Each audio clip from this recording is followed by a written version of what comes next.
राम राम सभी को राम राम।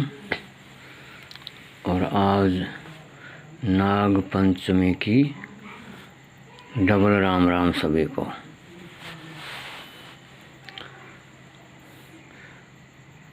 हमारे आर्यवर्त भारत में अनेक पर्व मनाए जाते हैं जो भांति भांति के नामों से मनाए जाते हैं, और हर पर्व किस को समझे हम, वो हमें कुछ सिखाता है। हर पर्व की कुछ सभ्यता होती है, हर पर्व के पीछे कुछ सार होता है। उस सार को हम समझें तो तत्व को समझ सकेंगे और हम अपने निज जीवन को और अपने आप की निजता को समझ सकते हैं। और वैसे हम सोचें बिना सब कुछ मनाते रहें तो खीर चूरमा खाना है, खाते रहें बस। और क्या, तथ्य को ना समझें, तत्व को ना समझें, सार को ना समझें तो भाई खीर चूरमा खाओ और हरि के गुण गाओ। हम सर्वप्रथम अपने आप को समझें, अपनी निजता को समझें। हम कहाँ से आए, क्यों आए, क्या करना है, क्या कर रहे हैं, इन सब को पहले अपने आप से समझें। फिर जो ये विस्तृत पर्व उत्सव हैं, इनको हर्षोल्लास से मनाएं। पर मनाने के भी दो तरीके होते हैं। एक तो उनको गहनता से समझ कर मनाएं, एक उनको बिना समझे ही मना रहे हैं, वो फर्क है। समझते कुछ नहीं पर मना रहे हैं पर समझ भी रहे हैं, फर्क है। तो समझने में हम कुछ कोताही बरतते हैं। कोताही यह है कि जैसे आज नाग पंचमी है, तो नाग पंचमी क्यों मनाई जाती है?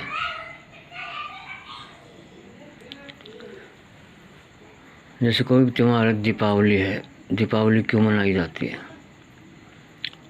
होली क्यों मनाई जाती है? दशहरा क्यों मनाया जाता है? इनके पीछे कुछ रहस्य है और वो किसी घटनाओं की याददाश्त में मनाया जाता है। हर त्योहार किसी न किसी घटना का प्रतीक है और उस घटना के घटने के बाद उसको सदैव याद रखा जाए, इसलिए वो त्योहार, वो पर्व मनाया जाता है। वो घटना तो घट चुकी है पर उसकी याददाश्ती के लिए ये वार त्योहार ये मनाए जाते हैं कि लोगों को याद रहे, प्रजा को याद रहे, संसार को याद रहे कि हमारे पूर्वजों ने ये इतिहास रचे थे। भाई हमारे पूर्वज ही थे जो देवी देवता थे या जो भी थे, जिन्होंने अपना सत्य प्रदर्शन किया और सत्य के पथ पर चलकर सत्य की जीत हुई। तो ये याद रखना चाहिए और हम उसी मार्ग पर हमें चलना चाहिए। फिर देखो, जो जीते जी हम किसी का आदर नहीं करते, उल्टा हम उसका निरादर करते हैं, उसको ताने बाने देते हैं, और वो जब हमसे ओझल हो जाता है, भक्त हो या देवता हो या स्वयं राम कृष्ण ही क्यों ना हो, जैसे भगवान राम भगवान कृष्ण का देख लीजिए। भगवान कृष्ण को तो छलिया और पता नहीं क्या क्या बताते थे लोग, क्या क्या बताया जाता। उनकी कदर सभी ने नहीं की। भगवान राम से देखो, माता सीता को ही लाछन लगाने में लोग कसर नहीं छोड़ी थी। मात्र एक आदमी ने लाछन लगाया और पुरुषोत्तम मर्यादा पुरुष प्रभु राम ने अपनी मर्यादा को अक्षुण्ण रखने के लिए माता सीता को अपने से अलग कर दिया, क्योंकि मेरी प्रजा कोई दुखी ना रहे। मेरे विषय में मेरी प्रजा के मेरे प्रति मेरे प्रजा को कोई संदेह ना हो और कोई मानसिक या शारीरिक पीड़ा ना हो। तो हमारे पूर्व संत थे, उनको हमने खूब यातनाएं दी, उनको हमने पता नहीं क्या क्या उनकी भर्त्सना करते थे, और बाद में आज उनकी हम पूजा करते हैं। ये कुछ परिपाटी है, ये एक अशुद्ध मानसिकता की द्योतक है। यदि हम संत को पहले ही समझ लें, यदि हम किसी अवतार को पहले ही समझ लें, तो फिर बारी नारे हो जाए।